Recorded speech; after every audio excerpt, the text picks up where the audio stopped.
নমস্কার। সুকুমার রায়ের গল্প সমগ্র থেকে আজকের ছোট গল্প ঠুকে মারি আর মুখে মারি। মুখে মারি পালোয়ানের বেজায় নাম, তার মতো পালোয়ান নাকি আর নাই। ঠুকে মারি সত্যিকারের মস্ত পালোয়ান। মুখে মারির নাম শুনে সে হিংসায় আর বাঁচে না।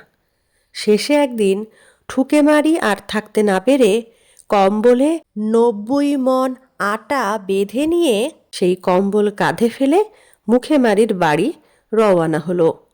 পথে এক জায়গায় বড্ড পিপাসা আর খিদে পাওয়ায় ঠুকে মারি কম্বলটা কাঁধ থেকে নামিয়ে একটা ডোবার ধারে বিশ্রাম করতে বসল।